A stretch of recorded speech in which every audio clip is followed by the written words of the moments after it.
malam ini kita bersama-sama etika firman Allah dan mengambil peringatan daripada kisah Isra dan Mi'rajnya Nabi Sallallahu Alaihi Wasallam.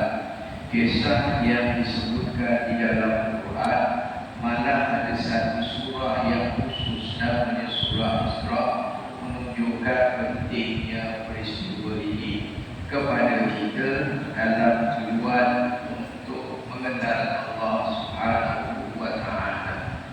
Maka kerana itu kita perlu memahami peristiwa-peristiwa, kisah-kisah yang ada di dalam Al-Quran dan sirah hidup Nabi Sallallahu Alaihi Wasallam, bukan sekadar memahami kronologi peristiwa sahaja, tetapi lebih utama daripada itu, apa pengajaran, apa yang kita kena belajar, apa yang kita kena ambil iktibar daripada apa yang dikisahkan oleh Al-Quran, diterjemahkan dalam kehidupan baginda Rasulullah Sallallahu Alaihi Wasallam. Sementara lagi kesan daripada Isra dan Mi'raj itu dapat satu amalan bagi umat Muhammad yang berterusan kewajipannya sehingga hari kiamat, iaitu perintah salat. Cerita Isra dan Mi'raj dalam surah Isra, cerita Isra secara langsung disebutkan Allah memperjalankan namanya, manakala kisah Mi'raj tak disebut secara langsung, hanya disebutkan dalam surah An-Najm, ini di mana baginda Sallallahu Alaihi Wasallam bertemu atau melihat Jibril alaihi salam dalam tubuhnya yang asal 600 sayap untuk hari kedua. Yang pertama ketika turun daripada Jabal Nur selepas menerima wahyu yang pertama. Jadi 2 kali Nabi dapat lihat Jibril alaihissalam. Yang lain-lain Jibril datang ke manusia supaya tenang Nabi nak menghadapnya. Yang sama ini lebih kurang saya sama senang dan nak buat, nak tengok hati Jibril tenang. Kalau tengok rumah Jibril alaihissalam besar, tak sedih-sedih juga keadaannya itu. Jadi itu semua peristiwa yang berlaku pasti ada pengajaran. Lebih lagi yang berstatus mukjizat, yang melemahkan makhluk yang lain daripada melakukan yang sama seperti ini. Dimulakan perjalanan itu bagaimana yang diungkapkan dalam Al-Quran dengan kalimah Subhana Maha Suci. Tak lain tak bukan supaya kita umat Muhammad Sallallahu Alaihi Wasallam ini menyaksikan bersama-sama baginda di mana letaknya Maha Suci Allah ini. Maha Suci dari segala sekutu, Maha Suci dari sebarang kekurangan. Itu maksud utama pada kalimah Subhana Maha Suci yang kita sebut Subhanallah, yang dikatakan ganjarannya ya, Subhanallah, Alhamdulillah, Taala ma bainas samai wal ardh. Sebut 2 kalimah ini yang pahalanya memenuhi antara langit dan bumi. Kalau dengan iman yang murni, dengan hati yang tulus suci, maka ganjarannya sangat besar, walaupun sekadar menyebutkan 2 kalimah. Kerana kewujudan kita di dunia ini untuk mempersaksikan Subhanallah itu, dan juga bila dah menyaksikan sebutan Alhamdulillah, pujian bagi Allah Subhanahu wa Ta'ala. Jadi kita mulakan perbincangan pada hari ini dengan mentasbihkan, mensucikan Allah Subhanahu wa Ta'ala, dan disudahi nanti dengan tahmid, yaitu memuji, mengucap alhamdulillah kepada Allah Subhanahu wa Ta'ala di atas segala nikmatnya, terutamanya nikmat salat yang merupakan buah tangan perjalanan malam ini.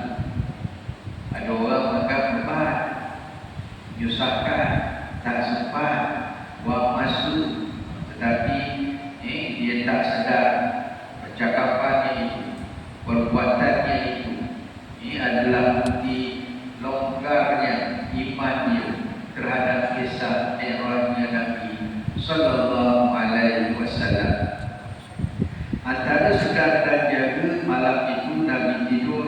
Riwayat kata di rumah Hani, kemudian baginda keluar dan pergi ke Hijir Ismail, tidur di sana.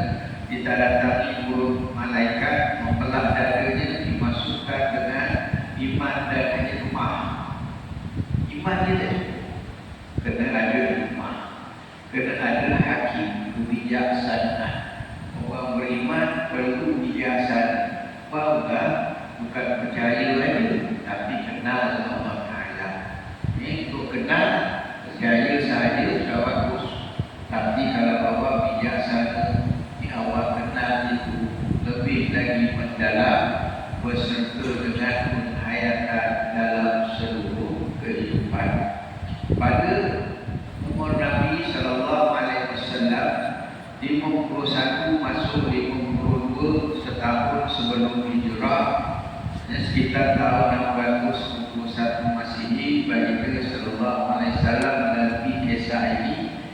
Cuma dari segi tarikh itu biasa dalam pandangan ulama. Tadi tarikh itu benda yang jatuh nombor 2, tapi kerana ada bukti nyata dari Quran, kita beriman berlakunya kisah Isra dan Mi'raj. Nabi telah dibersihkan hatinya untuk perjalanan itu, supaya ada kekuatan.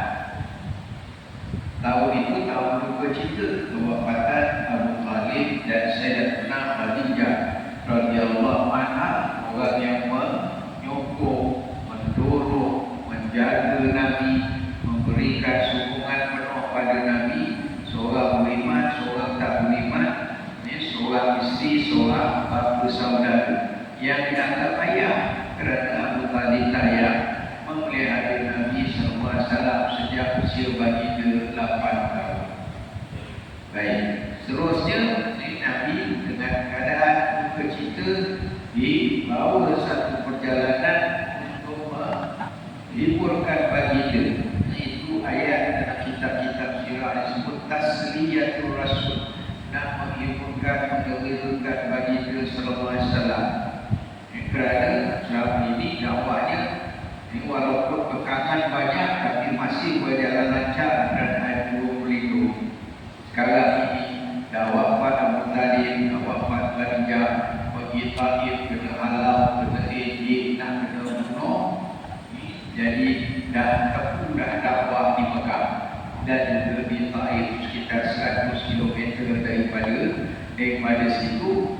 Maka Nabi perlu dibugarkan bagi semua semangat baginda sallallahu alaihi wasallam, kerana dia pun manusia biasa. Dibawa pada perjalanan pada hari itu naik baral yang katanya antara ribuan baral yang ada di dalam syurga, tunggangan ahli syurga. Baral yang seekor ni nangis dengannya, dibukat kepada Muhammad sallallahu alaihi wasallam, kerana telah disebut nama baginda di kalangan ahli syurga. Jadi itulah yang diberikan kemuliaan pada hari itu untuk membawa Nabi melalui proses atau perjalanan Isra yang mengambil jarak dalam hari ini diukur daripada Mekah ke Ilya. Terdapatnya Baitul Maqdis di situ 1580 km. Kalau garis juga 1400, tapi ini perjalanan yang sudah pasti lebih jauh, sebab dia bukan ikut expressway yang ada pada hari ini. Borang itu lebih tinggi daripada kedai yang Barat tinggal, lebih rendah daripada Barat yang Barat ada. Jadi naiknya adalah 64 sangat, tidak adalah agak rendah sangat.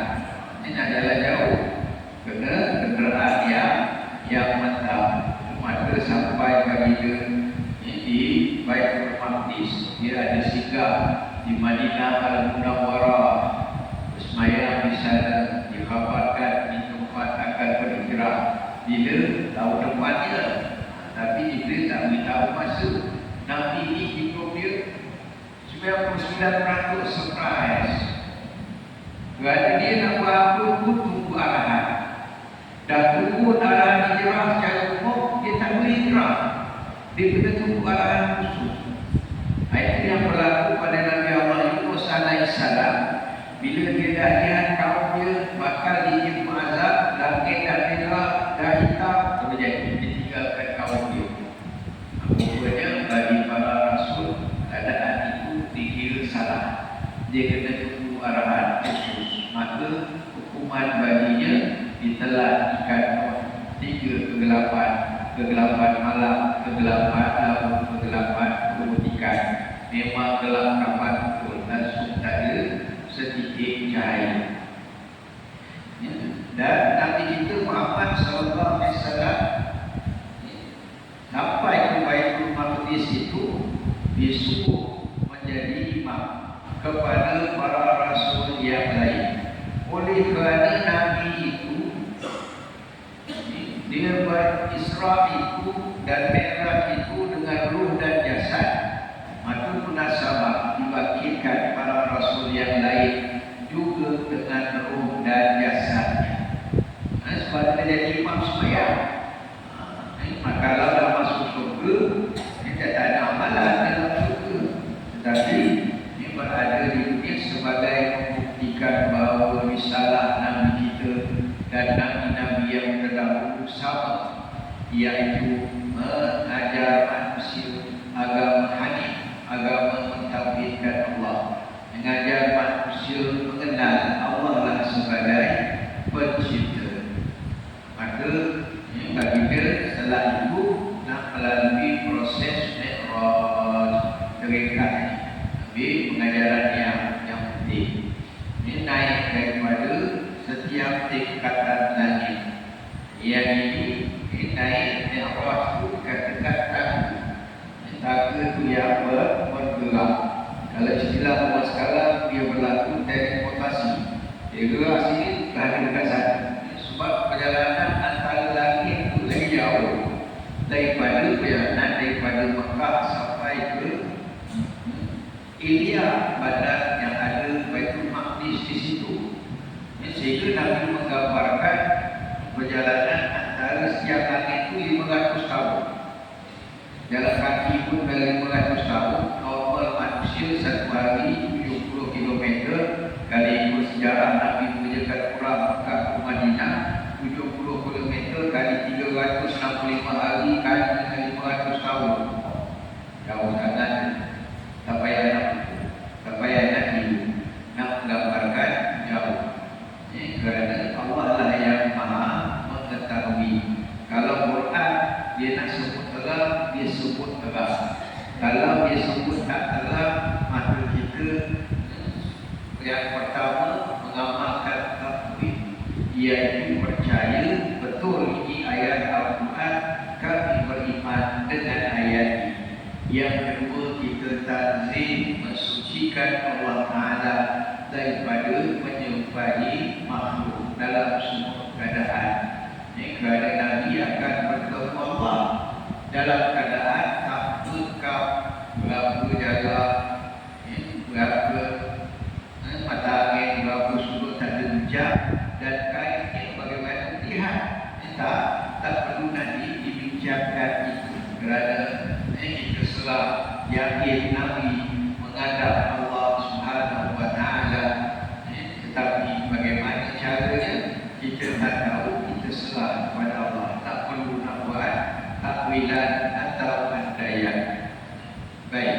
Jadi Nabi SAW naik pada setiap tingkatan langit, ditanya malaikat Jibril yang naik ini kena tanya apa, siapa? Jibril alaihissalam. Maknanya langit yang kedua dengan langit yang pertama dia tak tahu siapa yang, maknanya bahan berjalan. Ini yang boleh topi. Ada yang ada emas, program yang mahal-mahal yang jadi lapisan langit ini. Wallahu a'lam bissawab.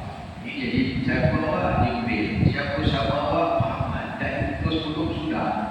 Sebanyak 7 tingkatan langit itu soalan penjaga pintu langit.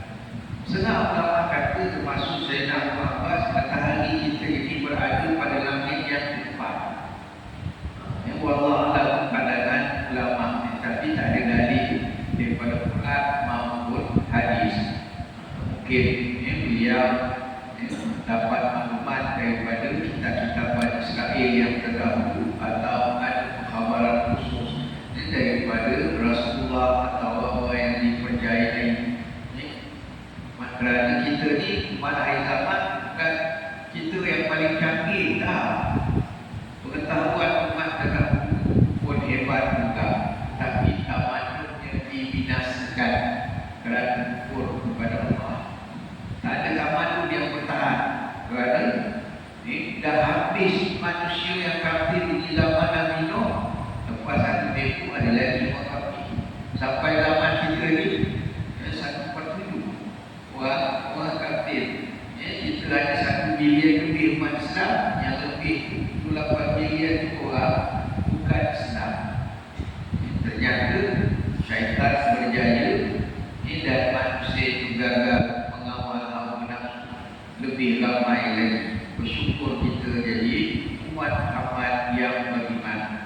dan mengambil manfaat yang sangat besar daripada peristiwa Mi'raj ini.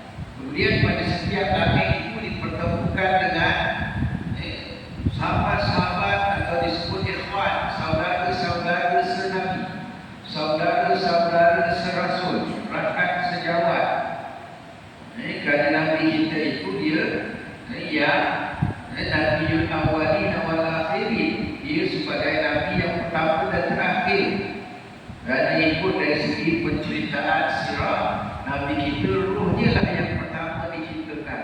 Cuma dibangkitkan jasadnya yang kemudian. Jadi dia itu ruh. Datang pun dari segi kejadian dia lah yang pertama, dialah yang akhir. Cuma beza, pertama Allah qadim, tidak ada dahulu, dan akhir Allah Maha, tidak ada kesudahan. Nabi SAW yang bertemu dengan Nabi Adam, bertemu dengan Nabi Yusuf, bertemu dengan Nabi Harun, Nabi Musa, Nabi Isa, dan yang akhir sekali Nabi Ibrahim alaihissalam bersandar di Sidratul Muntaha. Bersandar di Qiblat. Atas sana ada satu Kaabah. Setiap tingkatan langit ini riwayat ada Kaabah ataupun ada pusat ibadah bagi makhluk-makhluk yang berada di setiap tingkatan langit. Untuk yang di bumi namanya Kaabah. Untuk yang di atas itu Baitul Izzah namanya. Jadi di langit pertama ada juga dia punya tempat bertawaf, beribadah. Jadi di atas itu Nabi Ibrahim sedang berehat di Baitul Izzah. Pernah tak jadi Nabi? Mau pernah sangat? Ini dah mati, kena kerja lagi, kena ibadah lagi. Bagi kita nyambungkan dengan malasan kita. Sebenarnya orang yang dituntut amalan yang istimewa diberikan kesediaan badan yang istimewa, fizikal yang istimewa. Malaikat-malaikat pun ada perbezaan antara satu sama lain. Ini daripada yang dalam Quran sebut satu sayap, dua sayap, tiga sayap, sampai malaikat Jibril alaihissalam 600 sayap. Itu pun bukan yang paling besar. Ada malaikat lebih besar daripada malaikat Jibril alaihissalam, iaitu malaikat yang menanggung arsh. Lagi besar badannya daripada Jibril alaihissalam. Itu ada pun dalam kitab Syarih disebutkan antara telinga dengan bau dia itu 700 tahun perjalanan. Belum badan dia lagi. Saya nak gambar dah besarnya. Baik, jadi Nabi SAW menghadap Allah Ta'ala. Setelah sampai satu had yang maknanya alam bawah, alam sufla, itu alam bawah. Atas buat alam lain yang tak ada siapa tahu. Jibril alaihissalam pun tak tahu, dia pun tak naik. Alam mulia, alam atas. Ini atas bawah, alam atas. Yang atas tak tahu apa bulan ke bawah, yang bawah tak tahu apa bulan ke atas. Maknanya alam itu betul-betul terputus hubungan. Tapi bagi Nabi SAW dipanggil masuk untuk berada di alam yang lain. Tadi awak sedih, umat awak dah tempuh ibadahnya, tak ada lagi orang baru yang nak beriman. Sekarang awak jangan sedih. Kalau ahli bumi semua tak terima awak, ahli langit semua mengalu-alukan awak. Itu dia punya falsafah daripada perjalanan ini. Awak beriman kepada Allah, jangan harap, jangan tunggu, jangan tagih penghormatan manusia ini. Ini kerana yang sebenar-benarnya setiap amalan kita ini yang ikhlas diangkat ke langit, ahli langit mengetahuinya. Jadi Nabi SAW bertemu atau menghadap Allah Ta'ala tanpa arah, tanpa tempat. Itu wujud Allah Ta'ala. Kita dah belajar dalam tauhid. Dia bukan jisim, dia bukan jirid. Jirid dia mengambil tempat. Kalau jisim dia mengambil bentuk. Jadi Tuhan itu maha suci daripada berjirim dengan berjisim. Berbeza dengan pandangan Wahabi yang mengatakan kalau ada mesti ada jisim. Kita tak. Jadi Allah Subhanahu Wa Taala disebutkan Nabi bertemu Allah, kita beriman takkan. Tapi kita fikir dia melihat atau tak melihat, dia menghadap atau tak menghadap. Allah tak boleh berada di depan atau belakang atau kanan atau kiri atau atas atau bawah. Itu Dia Maha Suci Allah daripada ada-ada. Jadi macam kita sembahyang menghadap ke arah Kaabah, bukan bermakna Tuhan ada dalam Kaabah, tak, nak menyatukan arah sahaja. Di timur dan di barat kamu semua menghadaplah arah ini. Rumah yang telah dibina sejak awal lagi, inna awal baitin wudi'a lin-nasi lalladzi bi Bakkah mubarakah. Sesungguhnya rumah yang dibina untuk manusia beribadah sejak zaman Nabi Adam dahulu adalah Kaabah. Cuma diperbarui binaannya di zaman Nabi Ibrahim dan banyak kali lagi diperbarui sampailah zaman kita ini. Jadi dia hanya Allah. Ini orang Wahabi kata kita berdoa ni angkat tangan ke langit. Kita kata Tuhan ke langit. Mana buat Tuhan ke langit pula? Awak angkat tangan kan? Kita kata ke langit. Kita kata Tuhan ke langit. Kita ada sunnah kata Kaabah itu kiblat saya, langit itu kiblat doa. Normal orang letak doa ni tak ke atas, itu normal. Kerana itu kiblat doa. Kerana bagi manusia biasanya yang atas itu lebih baik, lebih mulia, sekadar itu sahaja. Bukan kerana Allah mengambil tempat di arasy atau di langit atau di mana-mana agak. Kerana Allah tidak mengambil agak, mengambil jihad tadi. Terimalah Nabi SAW di pengkuburan. Lepas itu kubur dia balik semula ke alam bawah. Kemudian berbalik semula Nabi Ibrahim alaihissalam Nabi Ibrahim jenis Tuhan. Nabi ini ada perwatakan manusia yang sendiri. Bukan semua Nabi semua sama perangai. Bukan semua Nabi sama ujian dia. Berbeza-beza macam kita juga. Tetapi Nabi Ibrahim ini memang jenis Tuhan itu. Dia kahwin dapat berapa anak, mau 1 tahun dapat anak, atau anak awak pergi ke Mekah, tempat yang tidak ada sebab kehidupan. Tak ada manusia, tak ada tumbuhan, tak ada air. Tinggalkan. Itu betul tapi salah diri pada Allah sepenuhnya. Tak ada sebab untuk hidup. Ditinggalkan berlari-lari antara Safa dan Marwah hajat. Tetapi kerana itu perintah Allah, suami isteri jenis Tuhan menerima dengan reda dan yakin dengan khabar dan qadar Allah. Berada dalam keadaan yang terburuk, hati tak komplain, tak komen apalah Tuhan bagi aku dia tak sangat. Kenapa lah si aku dia susah baik pakai je? Kenapa lah dia berat bagi aku sangat? Tapi itu sama ada komplain tanpa hati, merajuk, marah atau sebagainya. Tetapi reda dengan ujian Allah tersebut. Anak besar sikit tak boleh berkambing, tak belasan tahun datang semua apa? Semua sembelih pula, sembelih juga. Nak dilakukan proses sembelih juga. Bukan ini memang jenis Quran. Tetapi turun langit yang ke-6, jumpa Nabi Musa alaihissalam. Yang ini Nabi yang ini banyak mengkritik ataupun berfikiran kritis kata orang sekarang. Banyak tanya jadi Nabi dan Musa. Bukan kau dia banyak tanya, dia punya dia banyak tanya juga. Tetapi berbeza pertanyaan orang saleh dengan orang yang fasik, dengan baik dan orang jahat. Ini orang yang saleh, orang yang baik, dia tanya itu semata-mata alasan perintah Allah ini dengan sempurna, dan kalau berkaitan dengan umat memang dia akan tanya. Dia tak boleh nampak benda yang tak kena, dia tak boleh nampak meriangkan umat Allah ni suci.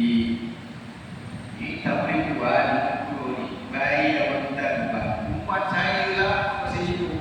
Usaha rumah dia kata saya 300 tahun. Pajak masih dapat umat saya pun payah dia nak bayar. Mana buat lagi dia pakai kod lagi tak boleh nak semayang. 50 waktu. Nabi ini dengar nasihat Nabi Musa alaihissalam. Ini satu ajarannya Nabi Musa tadi memang seorang yang berpandangan tinggi. Nampak dia akan terus refleks, dia itu bertindak balas. Sesuai itu dia tak berjaya. Dalam ujian bersama Nabi Allah Khidir alaihissalam, tak berjaya bukan kerana dia salah, tetapi kerana dia terlalu obses berduka mesti kena tegur. Awak ni dah pakai berapa orang cuma sekarang kau pergi kopakkan berapa orang aku dia terlupa. Tak ada cakap jangan cakap. Awak tanya juga. Mereka dah cakap awak tak boleh sabar. Okey lepas cerita tadi. Jalan lagi budak main-main. Pagi budak buat lain bunuh ni budak tu. Kenapa orang bunuh budak? Sebab dia seorang rasul. Dia memang patah memang menentukan. Dia tenggus-tenggus. Dari segi itu kekuatan kelebihan Nabi Allah Musa alaihissalam. Tetapi janjinya pada Abu Saleh yang seorang itu jangan tanya. Kan dah cakapkan jangan tanya. Awak tak boleh sabar.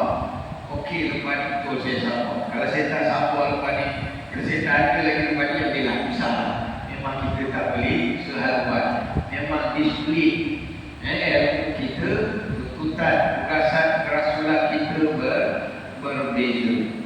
Jadi dengan itu berlaku peristiwa yang ketiga. Buat tembok. Patut itu dia dapat upah. Saya tak upah. Nak minta makan daripada buat tak bagi. Nampak tembok nak roboh, repair je balik semula.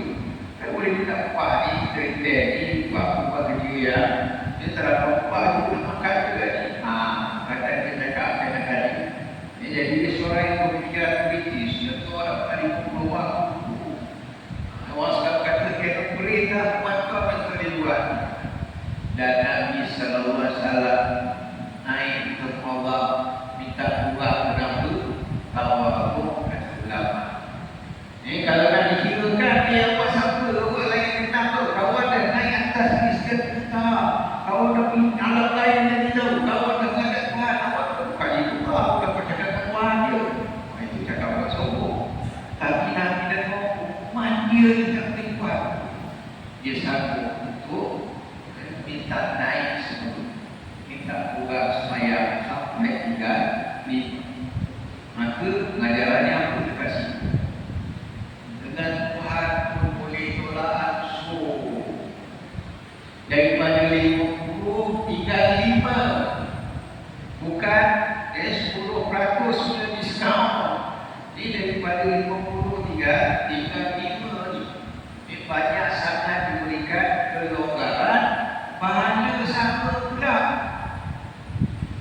Itu kelebihan Allah Subhanahu wa Ta'ala yang Maha Pembuat, yang Maha Pengasih, yang Maha Pemberi. Mintalah kita kepadanya, jangan segan, jangan malu pada perkara-perkara yang khususnya berkaitan kelemahan kita tak dapat buat perintahnya dengan sempurna. Apa dia Allah, kita dapat semayang 0.1% macam yang kau minta. Aku hidup 60 tahun, 70 tahun, 80 tahun banyak dosa. Tapi aku yakin kau berubah mengampun. Sedangkan ayam tadi pun boleh diberikan diskaun kepada Nabi kita Muhammad sallallahu alaihi wasallam dan tinggal diminta uang lagi. Tapi buat manfaat. Kan betul? Ramai Muhammad ni tak semayang. Tak dari tak harap apa bangsa pun ada orang yang tak semayang. Kau lain je. Ini dalam rumah Muhammad tu ramai yang memilih untuk tidak semayang kerana alasan macam-macam. Tak ada rasa malu dengan Allah Ta'ala yang dah beri kurang yang banyak tapi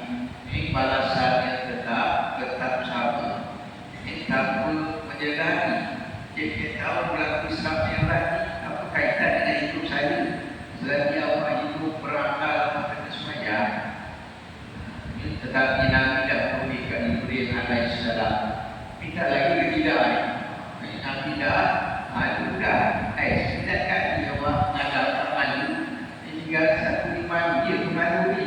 Itu alasan saja. Ini sebenarnya awal Nabi sallallahu alaihi wasallam rasa rendah diri dia. Dia Nabi tak keluar lagi macam tak wajar, macam tak patut. Di samping dia yakin umat dia memang perlukan sembahyang ini 5 kali sehari. Kalau awak makan 4, doktor kata 1 hari 4 kali setiap 6 jam awak makan, awak makan 4 1 hari sekali, agak-agak baik tak penyakit? Tak baik penyakit. Maka bila Allah dah perintahkan 5 waktu tadi, khamsu salawatin katabahu Allah, 5 sembahyang itu telah dituliskan oleh Allah Ta'ala, maka Nabi yakin 5 itu umat yang boleh buat, 5 itu kadar yang munasabah, 5 itu kadar yang sesuai untuk merawat hati. Kalau dia tak boleh jaga sembahyang, dia memang akan jauh dengan Allah. Kalau dia boleh jaga 5 sembahyang ini, dia memang istiqamah, dia memang dekat hubungan dengan Allah Ta'ala. Jadi itulah ini dapat kita sembahyang 5 waktu, beruntung orang yang dapat hidayah melaksanakannya. Tambah lagi pula bulan Ramadan nanti. Itulah bulan Ramadan kan, bulan Ramadan. Tapi orang-orang yang betul-betul memahami sembahyang nikmat sehebat Khalifah Harun al-Rashid 100 rakaat sehari, sehebat Hunain al-Baghdadi 300 rakaat sehari. Dia nak usul ni, kalau sembahyang 1 hari 300 rakaat, dia kata bila nak makan, dia nak cukup, nak tentu tak dapat kalau nak sembahyang 300 rakaat. Rupanya memang ada hamba-hamba Allah yang yakin dengan sembahyang itu kurniaan Allah. Ini betul-betul dapat buat lebih banyak lagi daripada 5, malah lebih lagi daripada 50. Ini betul-betul orang yang dah sampai mengenal Allah, mencontohi Rasulullah sallallahu alaihi wasallam. Jadi kita jangan termasuk dalam golongan yang mencari alasan untuk tidak melakukan perintah yang sebenarnya mengambil hadiah setiap hari. Ini ulama kata kita bercakap dengan Allah bila dalam sembahyang itu cakap sebenarnya dengan Allah. Buktinya semua yang Allah baca itu, semua yang Nabi ajar, semua yang bahasa Arab, awak tak boleh masuk satu huruf pun, huruf yang bukan huruf sembahyang atau sembahyang. Cuma yang bukan bentuk percakapan itu beza ulama, beza pandangan ulama. Contoh kita malu, contoh kita sesama, contoh kita rekaat, kita berdehem-berdehem. Ayah ni ada ulama kata kalau banyak batal. Tapi untuk mazhab kita Syafi'i ini awal yang ketiga. Ini ada yang kata sikit batal, ada yang kata banyak batal, ada yang kata banyak pun tak batal. Kenapa tak batal? Berdehem tu orang sesama dalam waktu tu tak cakap, yang batal cakap. Berdehem juga ada tahap cakap. Yang cakap tu buka dulu. Dia berdehem tak buka mulut pun. Dan masa dikekak tak batal sembahyang itu. Yang salah yang sengaja awak cakap walaupun satu huruf. Huruf kata Arab ni waw tu ada mana waw, ada mana fa, ada mana sebut waw, sebut fa, sebut a, pun ada mana. Walaupun satu huruf sahaja. Itu sengaja sebut memang jadi batal. Ini maka dikurniakan sembahyang kepada Rasulullah sallallahu alaihi wasallam, dan kita sangat bersyukur di atas nikmat itu. Ini kemudian Nabi sallallahu alaihi wasallam setahun selepas itu berhijrah ke Madinah Al-Munawwarah. Ini dah dapat semangat baru, kekuatan baru, azam baru, dah dapat melihat rahsia alam. Kita tak boleh lihat, yang kat seluruh ni pun tak boleh lihat. Rumput pun tak dilihat, semut pun tak dilihat, banyak lagi makhluk lain.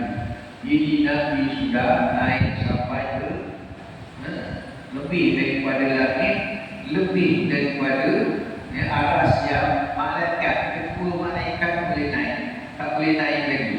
Kedua manusia, Sayyidul Awwalin wal Akhirin, penghulu yang awal dan yang akhir, iaitu Nabi SAW boleh lepas. Jangan cerita darjat kita lebih tinggi daripada malaikat. Nabi tak ajar macam tu. Nabi tetap awal Jibril cikgu. Ini diberikan wahyu, kena belajar. Ada cikgu yang mengajar. Sebab majlis ilmu ni bukan nak dapat ilmu aja, nak dapat rahmat. Doa kita masuk masjid, Allah mahtadi ataupun Allah baini asal. Apa dia? Allah berrahmat. Bukakan aku itu rahmat. Jibril Azazil berdosa kerana tak mau sujud pada Adam. Itu tadi Adam berdosa ini kerana makan buah yang terlarang itu. Cuma bezanya Adam diampunkan, Azazil tak diampunkan. Kenapa? Kerana ini Azazil banyak ilmunya tapi tak ada tawadhu'nya. Dia lawat tawadhu' tak kabur. Apa? Wastakbar. Dia enggan dan dia tak kabur, minta dibesarkan. Maka dengan itu Nabi Adam AS yang merendah diri, menangis, ngaku salah, dan diajarkan oleh Allah kalimat-kalimat taubat, maka dia pun bertaubat. Adam dengan ilmu dia dapat rahmat kerana ilmu disertai tawadhu. Tetapi Iblis atau Azazil tadi dengan ilmu serta takabur tak dapat rahmat Allah. Kita ingat, itu dah jadi orang masjid, dah rajin ke masjid, dah rajin istiqamah berjamaah, dah banyak ilmu yang belajar, tetapi jangan sampai ada takabur itu. Kalau tak, nanti terkucil kita seperti Azazil ini. Nabi dah sampai naik ke langit pun masih sentiasa istiqamah pun dengan tawadhu. Ternyata payah nak mengawal hati kita ini untuk kekal merendah diri. Sebab itu kalau kita ni tak ada jawatan penting, tak ada tugas penting, syukur banyak-banyak, tak diuji dengan takabur dan tawadhu ini. Mudah-mudahan kita dapat mengekalkan tawadhu kita. Baik, kita lalu.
kita mintalah dengan Allah Subhanahu wa taala. Walaupun kelihatan tak munasabah, atas keyakinan Allah itu Maha Pengampun, Maha Pengampun. Sehingga kan kita sembahyang pun Nabi boleh minta buat. Ini kan pula kita mintalah apa-apa sahaja. Walaupun kelihatan tak munasabah berdasarkan kepada sikap manusia, tetapi atas keyakinan Allah Maha Pemurah, Maha Penyayang, Maha Pengampun. Ampunkan kita kerana sembahyang itu barangkali tidak sampai tahap sempurna yang dicontohkan oleh Rasulullah sallallahu alaihi wasallam. Ya, di keluarga kita mungkin tak dapat nak melaksanakan perintah-perintah sembahyang dengan sempurna, sedangkan kita yang bertanggungjawab mendidik mereka, kita masih belum dapat bebaskan diri dari dosa telinga, dosa mata, dosa lidah. Yang paling utama, minta juga dia mengampunkan kita. Kerana itu istiqamahlah pada istighfar, supaya mudah-mudahan kita juga dapat kurniaan yang terbesar dalam sejarah kewujudan kita, iaitu masuk ke dalam syurga dan melihat zat Allah Ta'ala. Itu nikmat terbesar dari syurga, melihat zat Allah Subhanahu wa Ta'ala. Dan itulah yang dikhabarkan di dalam Al-Quran sebagai nikmat yang terbesar. Mudah-mudahan kita dapat menyaksikan yang kita sembah itu sepanjang hayat kita, dan mudah-mudahan dikekalkan iman kita sehinggalah ke akhir hayat kita. Iblis ni bukan tak beriman, dia beriman, tetapi dia hanya ingkar satu je. Dia bukan tak Allah Tuhan, dia mengaku, tapi dia tak nak sujud pada Adam je, dengan alasan dia lebih mulia dan lebih berjasa. Rupa-rupanya mengingkari satu perintah Allah itu sudah terkeluar dari senarai ahli syurga. Ini kan pula bukan orang kita yang telah berapa banyak melanggar perintah Allah. Tetapi falsafah daripada Isra dan Mi'raj ini, minta, jangankan minta, iaitu minta ampun, tidak minta dapat menghadap Allah Subhanahu wa Ta'ala dalam keadaan mulia. Kalau tak, kena menghadap dalam keadaan hina. Nak menghadap mulia ke nak menghadap hina, itu pilihan yang kita ada dalam saki-baki kehidupan kita. Maka minta dengan dia supaya kita jadi orang yang taat. Tak boleh bergantung dengan daya usaha kita, kerana kita ni selalu lalai, selalu leka. Lebih-lebih lagi dunia yang semakin menggoda pada hari ini. Dulu kita masuk supermarket, sekarang supermarket dalam kunci dah. Dan biasa je. Nak tidur, nak balik, sempat lagi beli cakul, sempat lagi beli besi, sempat lagi beli macam-macam. Kerana dunia dah berada dalam poket itu sekarang. Jadi kekalkan dunia itu di dalam poket. Jangan bawa masuk dunia itu di dalam hati. Barulah kita dapat naik ke langit besok dalam keadaan yang mulia. Kerana telah dibinasakan alam ini semua sekali. Maka orang-orang yang beriman, amalan-amalannya tepat kesudahannya di Innal Abrar Rafi Na'i. Orang yang baik-baik, mudah-mudahan kita termasuk di dalamnya, di Na'i, dalam keadaan kenikmatan. Syurga Jannatun Na'i boleh, atau secara umum kenikmatan mana-mana syurga pun boleh. Wa innal fujara lafi jahim. Orang yang ujar, yang jahat-jahat dalam neraka jahim. Kalau Azazil itu boleh terkeluar daripada syurga, ini kerana takabur, sedangkan dia bukan penghuni asal syurga. Dan Nabi itu Muhammad sallallahu alaihi wasallam bukan juga penghuni asal syurga, penghuni asal bumi ini, tetapi kerana bersyukur kepada Allah, lantas menjadi seorang yang sangat tawadhu merendah diri, diperakuni melalui kisah Mi'raj ini, diangkat bukan pada syurga lagi. Syurga itu ada yang kata dekat langit yang ke-6 dan berada syurga. Tetapi syurga yang paling tinggi adalah yang dekat dengan Arasy, yang disebutkan sebagai Al-Wasilah, yang kita berdoa Al-Fazal. Supaya kita hati Muhammad dan Al-Wasilah, datangkan kepada Muhammad Al-Wasilah. Senang ulama menafsirkan Al-Wasilah itu syurga yang paling dekat dengan Arasy, paling tinggilah kedudukan dia. Jadi Nabi SAW sangat prihatin pada umatnya, dan di Arasy besok bila setelah berlaku kiamat, hisab dan sebagainya, ada jalan ke syurga, ada jalan ke neraka. Nabi akan tutup jalan ke neraka. Sebab jalan ke syurga ni umat aku yang baik-baik, selamat dan tentu selamat. Yang Nabi nak tolong ni yang bakal ke neraka, tak kita. Waliyahillah. Kalau kita lah di situ, mudah-mudahan jumpalah Nabi kita besok, yang akan berikan syafaat supaya kita jadi selamat. Jadi kita dengan gaya usaha yang dikurniakan oleh Allah Subhanahu Wa Taala, buatlah yang terbaik dalam saki-baki kehidupan kita. Kerana kita hanya ada dua pilihan di akhirat, sama ada ashabul yamin ataupun ashabul shimal. Jangan sampai kita jadi ashabul shimal, jadilah kita ashabul yamin, sebagaimana yang kita doakan, yang diajarkan Imam Al-Ghazali dan Allah Ta'ala ketika kita basuh kaki itu yang kanan itu, Allahumma tafis pada maya ala sirat ma'al mu'minin nawal muhsinin. Ya Allah, tetapkan kaki aku di atas sirat bersama orang yang beriman, mu'minat nawal salih, dan orang yang salih. Bila basuh kaki kiri kita, diajarkan kita berdoa, Allahumma la tazil qadamaya, ya Allah, jangan gelincirkan kaki aku. Ini disirat dari anis sirat, dari sirat itu, ma'al musyrikin wal munafiqin, bersama orang musyrikin dan munafiqin. Kalau dekat dunia ini kita boleh istiqamah melakukan kebaikan, khususnya salat, insya-Allah di atas sirat besok kita boleh istiqamah juga, berjalan dengan lancar, mudah-mudahan sepantas kilat. Jadi daripada peristiwa Isra dan Mi'raj ini, selalu kita baca kisah-kisah Nabi, istiqamah, hadir ke rumah Allah ini.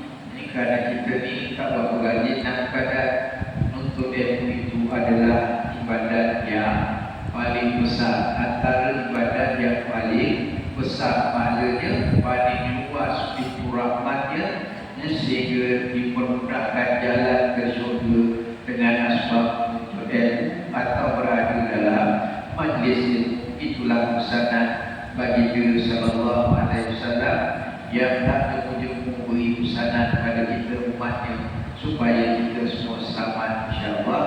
Dan kita sudahi dengan Astaghfirullahaladzim, Astaghfirullahaladzim, Astaghfirullahaladzim, kita ampun daripada Allah, dan dengan memuji Allah, Alhamdulillahirabbil alamin, Alhamdulillahirabbil alamin, Alhamdulillahirabbil alamin.